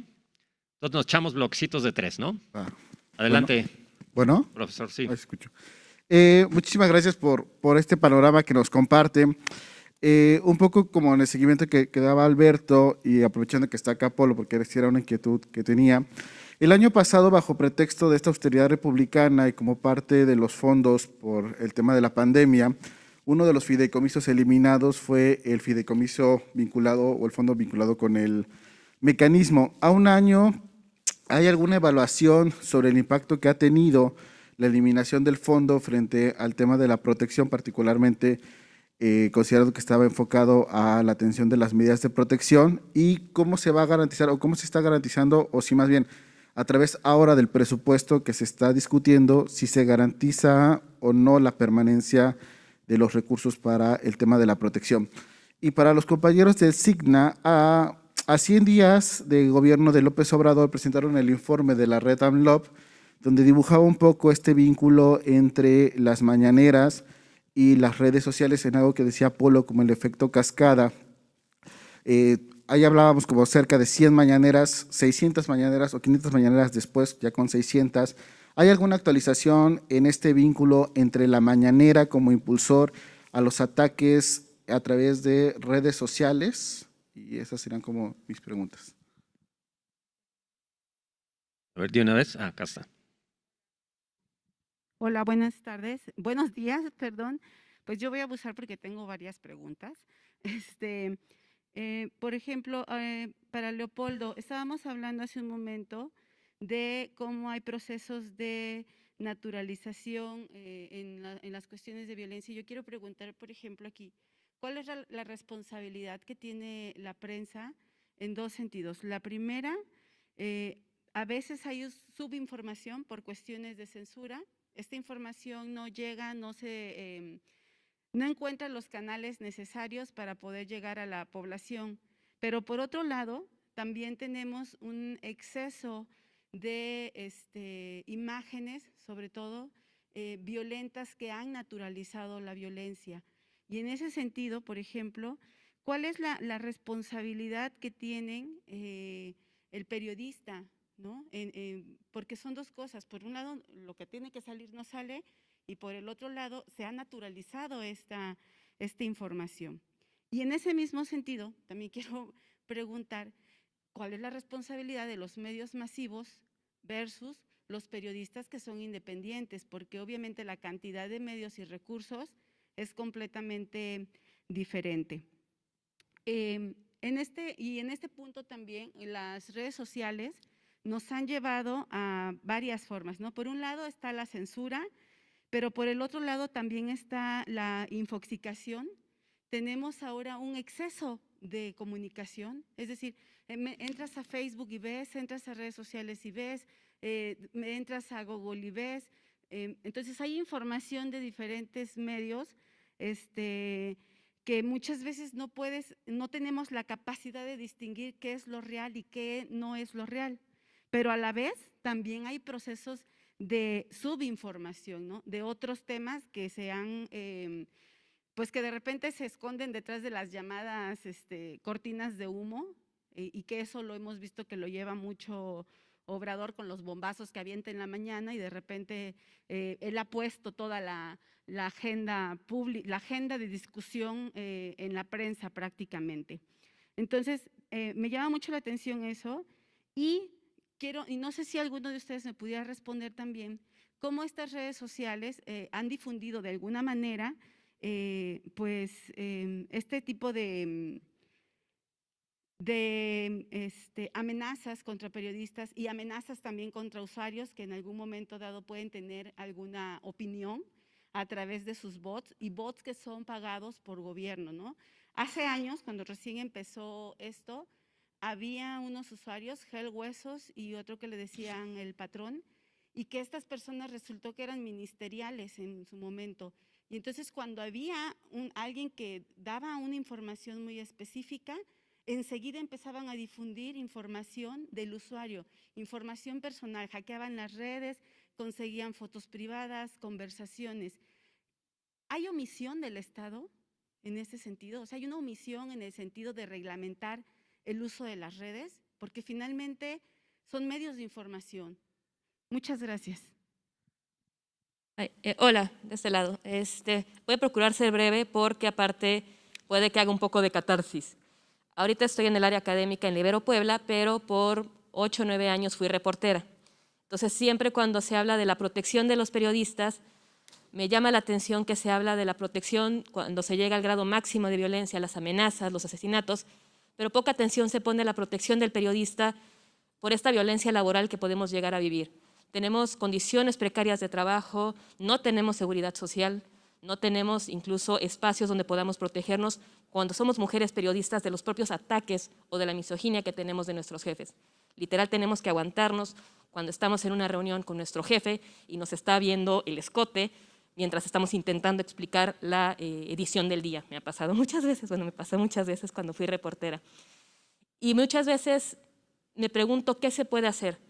Hay organizaciones, sí, se hacen los colectivos en los estados, en Puebla hay varios, pero siempre somos los amiguitos y entre nosotros nos ayudamos. Tú no eres de mi grupo, la propuesta que yo vaya a hacer no te voy a tomar en cuenta. Entonces, ¿qué se puede hacer justamente para proteger a los periodistas en este nivel primero de violencia? Si lo vemos en estos, como los violentómetros que se usan para violencia de género, esta primera violencia que sufrimos de nuestros jefes es la primera parte donde no podemos mejorar. Lo que mencionaba la compañera de cómo la responsabilidad que tienen los periodistas, también pasa esto de que tienen salarios tan bajos en algunos medios que de pronto tienes a un reportero haciendo notas para 4 periódicos y es la misma nota y justamente se pierde esa pluralidad de la que hablaba también Leopoldo. No hay voces, no hay periodismo de profundidad, no se hace un buen trabajo justamente para combatir esta desinformación que puede existir. Entonces, ¿cómo se puede apoyar a los periodistas? ¿Qué pueden hacer los propios periodistas para mejorar sus condiciones y llegar a esta protección de su labor? Yo sé que no se puede depender todo del mecanismo porque no hay dinero, pero ¿de dónde se podría buscar esta protección a los periodistas? Muchas gracias. Bueno, ya hay una buena batería, ¿no? Podemos a lo mejor tomar el mismo orden. Empezamos por Alberto, Signa y Leopoldo. Sí, muy bien. Muchísimas gracias. Sobre la pregunta gracias por las preguntas a todas, a todos. Sobre la pregunta de los fideicomisos y lo que ha impactado. Sí, efectivamente desapareció el fideicomiso, como muchos más, el del mecanismo para la protección de personas defensoras y periodistas. El discurso en todo momento ha sido que la desaparición de este fideicomiso no iba a alterar en lo más mínimo el funcionamiento del mecanismo. En la realidad eso no es así. La verdad es que sí lo está afectando. Por ejemplo, una de las bondades que tenía un fideicomiso es que por alguna razón, como ustedes saben, la administración pública es extremadamente lenta en poder hacer los pagos correspondientes, ¿no? No es como lo que nos exige el SAT como sociedad civil o a las empresas de termina tu mes fiscal y tienes que cerrar cuentas. Para el Estado eso no es muy exactamente, no se les exige. Entonces, por ejemplo, como lo que les compartía, si se tenía un fideicomiso, entonces ahí el recurso que no se podía gastar, no se podía gastar no porque no se necesitara, sino que los procesos administrativos son muy largos para que se pueda gastar ese recurso. Entonces se compromete a deuda, pero el recurso ahí está. Cuando se logran finalizar todo el papeleo de facturas, de comprobación, se depositaba directamente a la empresa o las empresas que están brindándole servicio al mecanismo. Al momento que desaparece el fideicomiso, ya no hay, en ese momento se detiene o se paraliza el año fiscal. Entonces, por ejemplo, es lo que te decía, o lo que les intentaba compartir. En el presupuesto del 2022, si bien nos se van a asignar cerca de 380 millones de pesos. Sin embargo, como ya no es un fideicomiso, nos vamos a llevar a deuda más de 150 millones del 2021. Entonces, esos 150 millones ya se tenían en el fideicomiso, pero como desaparecieron los fideicomisos, esos 150 millones que debíamos, o que debía el mecanismo, pero que ya habían sido asignados, como desaparece, se le tienen que regresar al Estado. Y entonces tenemos ahora una deuda.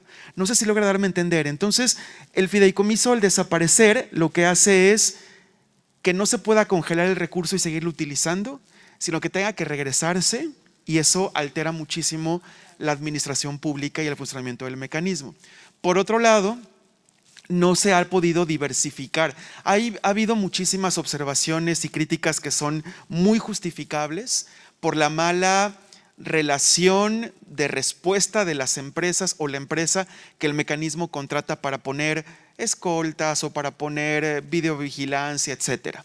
Justamente por la desaparición del fideicomiso no se ha podido diversificar este tipo de empresas y el mecanismo se ha tenido que quedar solamente con la misma de siempre, que ha recibido muchas críticas y que le hace falta en algunas áreas mucha profesionalización. Esa es otra de las consecuencias. Y como última consecuencia, que es la más delicada y la más grave, es que ya se determinó que el recurso es insuficiente. Y lo que hemos visto dentro del mecanismo, los que estamos participando de alguna forma en él, es que hay suena muy feo, pero están rasurando los planes de protección. Las medidas más costosas, las medidas más caras, ya ni siquiera se presentan en los planes de protección, ya están prácticamente borrándolas, y suena demasiado cuando dicen, ¿no? Si hace como pato, camina como pato y parece pato, pues es un pato, ¿verdad? No hay que preguntarnos mucho.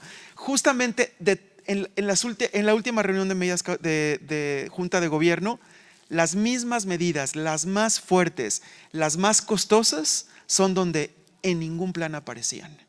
Y en los planes que ya existían, las estaban cancelando.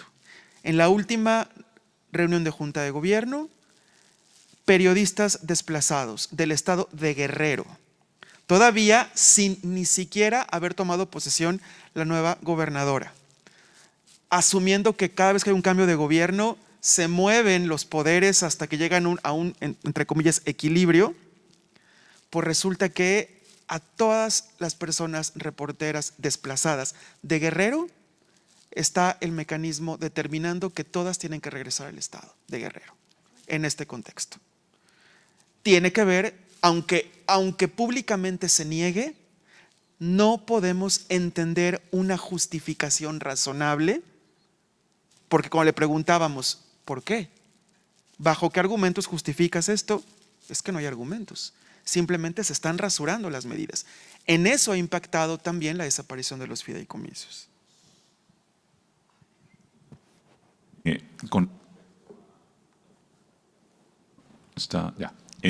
respecto a la sincronización de lo que ocurre en redes, Digo, nosotros tenemos como mucho trabajo con respecto a la identificación de las lógicas, la categorización de los perfiles, ¿no? El papel en el que cumple cada uno, pero nosotros lo que hemos como tejido es más bien que hay una concatenación, porque no necesariamente es de causa y efecto en términos de redes, ¿no? O sea, lo que a nivel nacional sí hemos identificado es claro, ¿no? A ver, son mañaneras y Twitter y YouTube, pero ahí no hay causa-efecto, hay más bien concatenación de voces y de ciertos actores y de ciertas lógicas, pero no hay una causa y efecto que sea como, pues digamos que se siga de manera como patrón.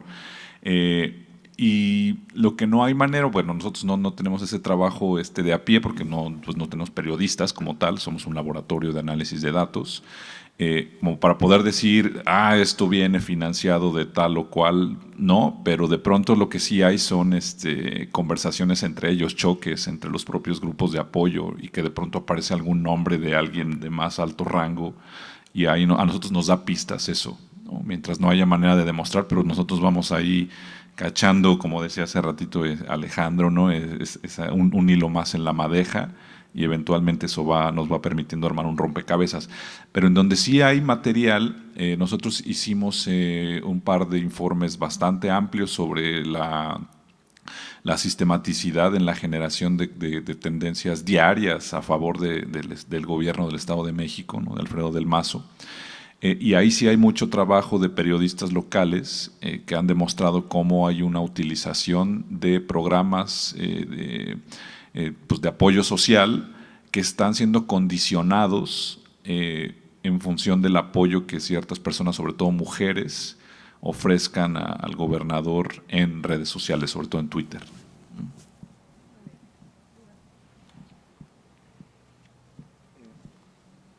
Sobre lo que mencionabas de pues este entorno de intoxicación, ¿no? Que cómo nos abruma tanta información.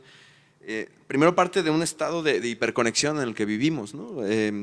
La multiplicidad aunque se van concentrando en pocas plataformas, como decía hace poquito, las fuentes de información, también cada una es muy exigente, ¿no? Y el ritmo que tiene, pues es también, como hemos venido sosteniendo, es cada vez más acelerado. Entonces, ahí creo pues que hay que tomar en cuenta dos cosas, ¿no? La dimensión personal en términos de en qué plataformas decido participar y en cuáles no, que ahí queda algo. Eso no va a hacer que desaparezca el problema o que dejen de tener una influencia sobre nuestra psicología colectiva, individual, sobre la política, incluso sobre el diseño e impacto de políticas públicas, porque la conversión que sucede ahí, como mencionaban hace rato, está influyendo, está llegando a la esfera pública más tangible, aunque no se consagre esa esfera pública en esas redes, en su estado puro, son empresas, están acotadas a ciertas reglas, a un cierto sistema diseñado, ¿no? De interacción, pero hay al menos en términos de la libertad personal la posibilidad de participar o no de ciertas plataformas. Aún así, el ruido va a llegar y el ruido es estrategia, ¿no? Hay que como mencionabas, ¿no? Estas que tanto se llaman cortinas de humo, y justo el ejemplo que mencionaba Víctor es un buen caso, ¿no? De ruido blanco, de ruido que trata de posicionar por decenas de miles de tweets al día la imagen y el mérito y el agradecimiento simulado desde la sociedad hacia un gobernador, antes que poner el ojo sobre la crisis de derechos humanos que sucede en el Estado de México. Y bueno, eso es algo que quería comentar. Bueno, sí, yo de manera también muy rápida. A ver, yo quisiera señalar brevemente algunas cuestiones. Lo primero es que los grafos que ustedes vieron, hay que asumir que un grafo es un mapa, ¿sí? Un grafo es fundamentalmente un mapa que nos está hablando de la configuración y de la construcción de un contexto que es analizable y que es documentable. Es decir, no son bolitas, no hay tiempo para explicar ahorita, pero creo que es muy importante y tenemos en la página del laboratorio las explicaciones de la configuración de lo que nos hablan estos grafos, ¿no?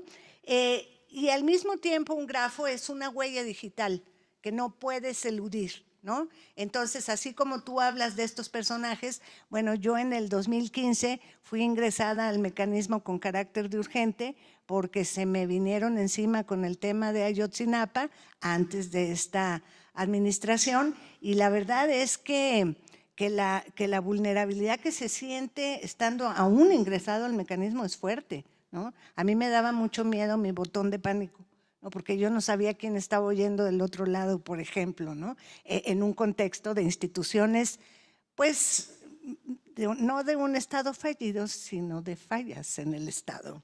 Sí, me voy a hacer más fina como tú, Beto. Y otra cuestión que es muy importante para mí señalar en este momento es que yo sí me levanto y aplaudo de pie los esfuerzos que periodistas, y mujeres y hombres están haciendo en todo el territorio nacional a costa de sus propias vidas. Periodistas de a pie, las organizaciones de periodistas independientes, pero entiendo indudablemente que los grandes consorcios tienen una enorme responsabilidad que no podemos obviar, ¿no? Y finalmente yo señalaría, a lo mejor no se va a ir muy bonito, pero yo soy totalmente antirregulación de redes. Yo creo que sería el error más grave que podríamos cometer, autorizarle al senador Monreal que presente su iniciativa de regulación, porque tenemos miles de ejemplos, bueno, cientos de ejemplos a nivel global, donde lo que vemos es lo que ha pasado en Turquía, ¿no? Cuando el señor Erdogan decide apagar Twitter, o en Colombia cuando Duque apaga también redes, cuando Facebook decide que no va que va a bajar contenidos porque son muy violentos, ¿no? O sea, la policía tundiéndole en su madre a los manifestantes y Facebook apagando esto. Entonces, el riesgo de la regulación es gravísimo. Creo que estamos en contextos emergentes. Este fenómeno de estos nuevos ecosistemas complejos es muy reciente. Tenemos que respirar profundo, no dejarnos atrapar en la prisa de las regulaciones, en la prisa de apaguen Twitter, ¿no? Sino pensar qué herramientas nos queremos dar como sociedades democráticas para impulsar justamente una palabra que detesto por su connotación decimonónica, pero todavía no se me ocurre ninguna, es la alfabetización, ¿no? ¿Qué ibas a decir? ¿Cuál? La pedagogía y sí, alfabetización son como palabras, perdón, me disculpo si me citan, negaré que dije eso, pero como que viejitas, ¿no? Necesitamos pensar desde otro momento histórico. Entonces, no a la regulación, por el amor de Dios, hay que oponernos a eso, así como a nuestros datos biométricos. Sí, ya. Y también insistir en la transparencia en el gasto público, porque aparece comunicación, publicidad, pero yo creo que conforme se van evidenciando cada vez más prácticas en el Estado de México, pero aquí en Jalisco también, ¿no? Hay una serie de 2 o 3 empresas que son constantemente señaladas y que únicamente aparece a la hora de ver el presupuesto eso, ¿no? Comunicación social, publicidad, pero no hay un desglose que nos permita también evidenciar esos incrementos. Bueno, a ver, yo coincido plenamente con el peligro que implica la regulación de redes sociales. La ley Monreal era nefasta, ¿no? Fue destrozada incluso en un foro académico al que lo invitaron en la UNAM, la neoliberal e individualista UNAM, donde destrozaron una ley donde incluso se atreve a definir fake news. Ojo, porque la definición de noticias falsas desde el Estado es complejo, ya lo vimos con Trump, ¿no? Para empezar, el término es bastante inconsistente conceptualmente, ¿no? ¿Cómo puedes decir noticias sobre hechos, digamos, que registras en la realidad y decir noticias falsas, ¿no? Pues creo que tiene una connotación política también y hay un uso político del término noticias falsas y por eso creemos que es más adecuado desinformación. Pero el tema también tiene que decir, la regulación de redes sociales, si se me permite el término, tiene que ir por otro lado, el tema de la desconcentración, de los big tech que les llaman, igual con los medios de comunicación tradicionales, ¿no? No vemos hoy esa desconcentración mediática que es necesaria, que sí efectivamente está en manos del Instituto Federal de Telecomunicaciones, que ha sido pues gris y timorato en el tema. Estaban ahorita viendo el tema de la prórroga a los concesionarios de radio y televisión. Efectivamente ha habido un esfuerzo importante en este gobierno federal para realzar a las radios comunitarias que estaban siendo perseguidas y criminalizadas durante sexenios anteriores. Pero hay todavía una serie de condicionantes legales. Por ejemplo, ¿por qué se estableció como tope para acceder a la publicidad oficial a los medios a los concesionarios sociales o radios comunitarias conocidas así, el 1% de la publicidad oficial? ¿Por qué? O sea, ¿por qué no el 30? ¿Por qué no el 2? ¿Por qué no el 5? ¿No? O sea, ¿cuál fue el criterio ahí? Entonces, evidentemente también hay todo un tema complejo en la desconcentración y en la diversificación de voces. Y, por supuesto, la violencia laboral contra las compañeras periodistas, que lo ha documentado pues nuestras queridas compañeras de CIMAC y otras colectivas y colectivos, y en el que se ha establecido toda violencia a la que tienen que padecer en las redacciones, sumándole la violencia, digamos, externa, ¿no? De los actores privados y públicos externos, en donde también hay misoginia, ¿no? Entonces se suma, ¿no?, estas capas de violencia dentro de los medios, fuera de los medios, por ser periodistas, y aquí hay un elemento bien importante.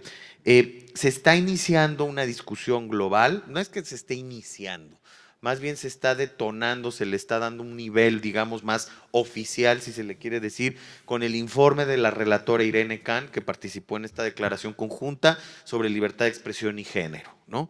Y por supuesto, por ejemplo, hablando de algoritmos, hace una crítica muy fuerte porque hay un sesgo de género en los algoritmos, ¿no? Porque en Silicon Valley, pues el algoritmo lo programan chavos blancos, ¿no?, hombres, heteronormados, ¿no? O sea, como con una serie de condicionantes que condicionan, más bien, con una serie de condiciones que condicionan el algoritmo, ¿no? El mentado algoritmo no es un tema así que emerge por generación espontánea y es neutral, objetivo, axiológicamente impecable, ¿no? O sea, pues sí trae un sesgo de quien lo programa. Y ahí viene el tema de que el algoritmo sí discrimina. Entonces, la relatora Irene Khan retoma la violencia en las redacciones, la violencia contra las mujeres periodistas, la violencia diferenciada que tiene que ver con el doxing, ¿no?, con la publicación de información privada o íntima incluso, o de sus hijes, ¿no? Entonces, es decir, como también la violencia sexualizada. Entonces, sí, evidentemente hay una gran discusión y hay un gran empuje alrededor de esto, ¿no? Bueno, ¿me dan audio, compas? Porfa. No, es que, no, perdón que te interrumpa, pero es bien interesante esto último que acabas de decir, porque en el laboratorio lo que hemos encontrado a través de análisis de cientos y cientos y cientos y cientos de miles de tweets, es como las mujeres, ¿no?, periodistas, opinadoras, académicas, las sexualizan para atacarlas. Pero lo más relevante y que nos tiene con los ojos así en el laboratorio es que a los hombres los feminizan. Entonces hemos encontrado una feminización de los hombres periodistas. Tenemos un ejemplo muy acabado que no voy a citar para no revictimizarlo, pero es súper interesante. Entonces, ahí hay un tema muy fuerte, Polo, perdón. Y en el tema de previsión social, nada más para cerrar, Alejandro, forma parte de los pactos de silencio entre dueños de consorcios y tal. O sea, no es que no sean sujetos de derechos laborales los periodistas, incluso se ha hablado de un capítulo especial en la Ley Federal del Trabajo. No, pues si son igual sujetos de derechos con la ley, con la legislación laboral. Se ha abusado del freelance, del contrato por servicios profesionales, se ha abusado de una serie de figuras que efectivamente han precarizado. Nosotros publicamos justo en el informe Distorsión, el discurso contra la realidad, sobre el año pasado, pero publicado este año, el tema de precarización laboral de la prensa, que incluso se agudiza en el contexto de COVID-19 y con la muerte de más de 120 periodistas mexicanas por COVID-19, otra vez encabezando o en el top 3 de listas infames de más periodistas fallecidos por COVID en el mundo. ¿Por qué? Porque les mandan a hacer cobertura, donde les obligan a comprar su propio equipo de protección sanitaria y un largo etcétera, a que se suma a todo lo que ya la compañera describía, las condiciones adversas laborales y además la violencia de género que se ejerce adentro de las. Entonces, yo creo que ahorita es un momento importante, se está visibilizando, se está empujando. siempre desde la sociedad civil, y me refiero a que este concepto en términos más amplios del que de repente se acota, va varios pasos adelante de las instituciones públicas, y era importante, por ejemplo, cuando nos reunimos en esta fallida proceso de justicia transicional que se inició y se encabezó por Loretta Ortiz Alf, estuvo Luisa María Alcalde precisamente para tratar desde la Secretaría o la futura Secretaría del Trabajo en aquel entonces el tema de la previsión social y de la protección laboral a periodistas. Y son conscientes de ello, son conscientes de que hay 22,000 periodistas no están registrados en el IMSS, ¿no? El tema es qué se va a hacer desde la institucionalidad para obligar a los dueños de los medios de comunicación a cumplir con las obligaciones laborales que tienen, ¿no? Bueno, pues desafortunadamente se nos acabó el tiempo. Sé que había varias manos ya listas ahí para seguir con las preguntas, pero el programa tiene que continuar y creo que no me resta más que agradecerles de verdad por este excelente, extraordinario panel. Digo, siempre en este tipo de panels uno dice, chin, pues me voy más pesimista de lo que llegué en la mañana. Pero creo que también hay que darle la vuelta a la tortilla a eso y de decir, bueno, ¿esto qué sigue con esto y qué podemos hacer para salir de este hoyo de conejo, por ponerlo de alguna manera? Muchísimas gracias. De verdad, si me ayudan a agradecerles con un fuerte aplauso.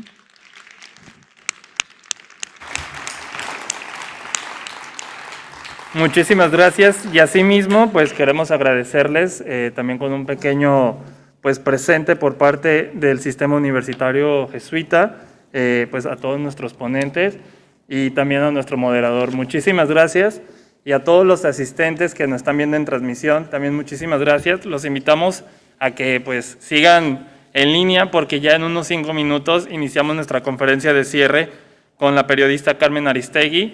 Y aquí a quienes están presentes los invitamos a que pasen mientras al coffee break si quieren, pero ya igual en unos 5 minutos iniciamos. Gracias.